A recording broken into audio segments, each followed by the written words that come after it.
मैं थोड़ा सा कोरिया पे गया था। कोरिया आप कैसे पहुंचे और किस नीयत से गए? क्या अपॉर्चुनिटी देख के गए? कि आपकी जर्नी कैसी?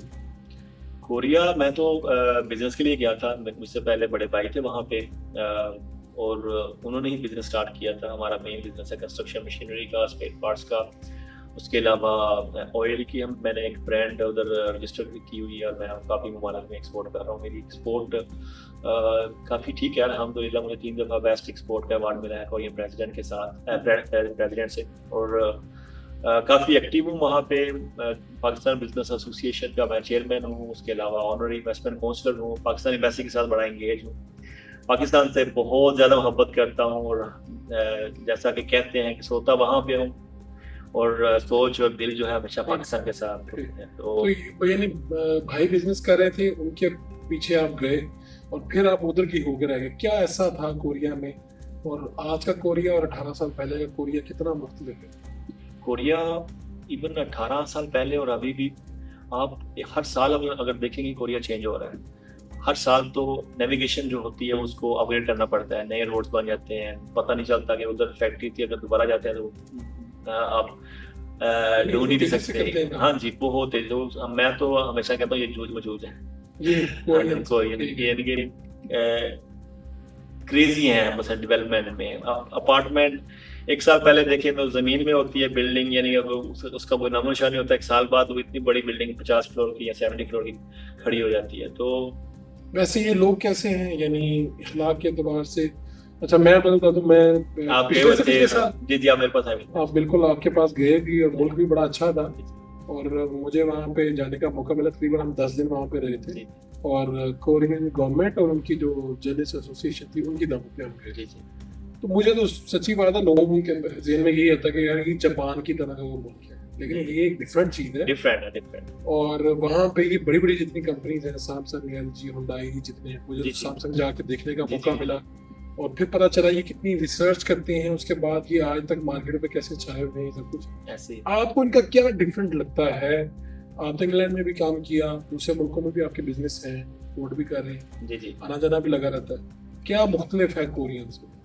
कोरियन का जो फैमिली सिस्टम है वो अभी भी पाकिस्तान की तरह का है। अभी भी वो चेंज नहीं हुए। अभी भी उनका जो माइंड सेट है वो उसी तरह एशियन टाइप जो है, वो जो वेस्टर्न फॉलोइंग है कि अमेरिका को फॉलो करते हैं, लेकिन अभी भी वो उसी तरह अपने वालदैन की जब छुट्टियां होती हैं उनके साथ टाइम स्पेंड करते हैं। जिस तरह हमारी ईद होती है उसी तरह उधर भी ईदें होती हैं। उनको एक को कहते हैं सोलना और एक को कहते हैं चूसर। जब वो दिनों आते हैं तो वो जाते हैं अपनी फैमिली के साथ, अपने बड़ों के साथ टाइम स्पेंड करते हैं। जो उनकी जो होती है डॉटर इन लॉ, अपने बच्चों की यानी कि बेटे की जो बेगम होती है, वो आगे खाना पकाती है। एक उनका कल्चर है कि ये खाना पकाएगी सबका।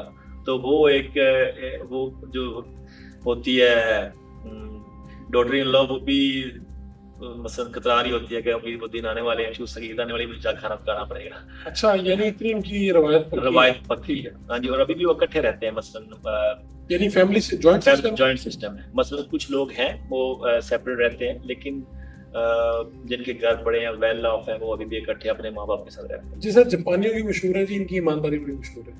कोरियंस के यहाँ क्या है ऐसी? एक तो आपने बता दिया कि रवायत पसंद है, जिस तरह फैमिली सिस्टम को बड़ा पसंद करते हैं।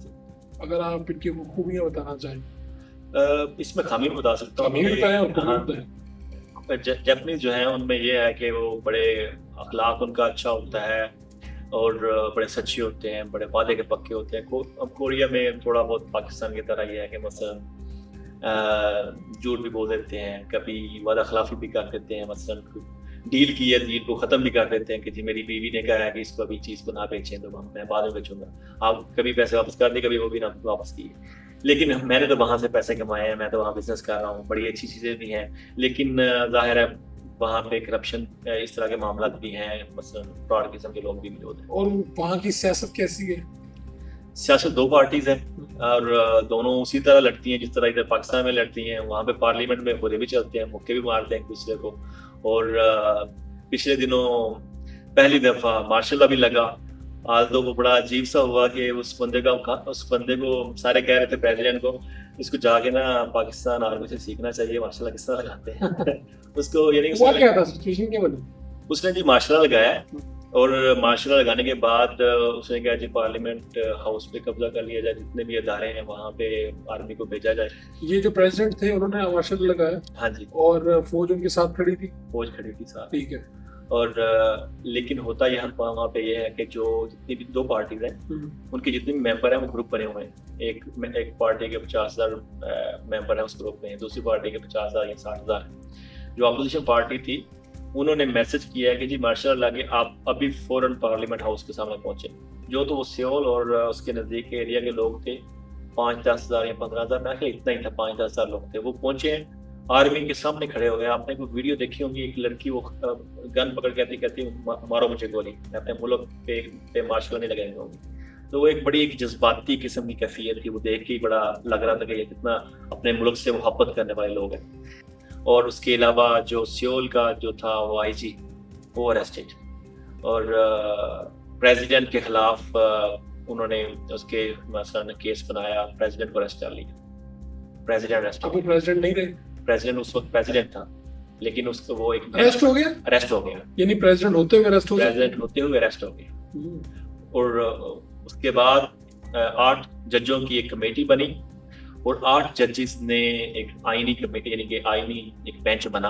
आईनी बेंच ने फिर फैसला करना था, वो 3-4 माह 6 माह लगे, एक टाइम पीरियड था। उस टाइम पीरियड में आल्दो जो प्रेसिडेंट था वो कुछ माह के बाद उसको रिलीज कर दिया गया, उसने जमानत पे वो बाहर आ गया। अभी भी वो अब बाहर है, लेकिन वो जब बाहर आया कुछ 1 माह बाद या 2 माह बाद, with in that time, with in 1 or 2 months, जो आईनी बैंक था उन्होंने एक तरफा 8 जजेस ने ये फैसला किया कि ये इसको हम इम्पीच करते हैं और अभी के अभी ये प्रेसिडेंट हाउस को खाली कर दें।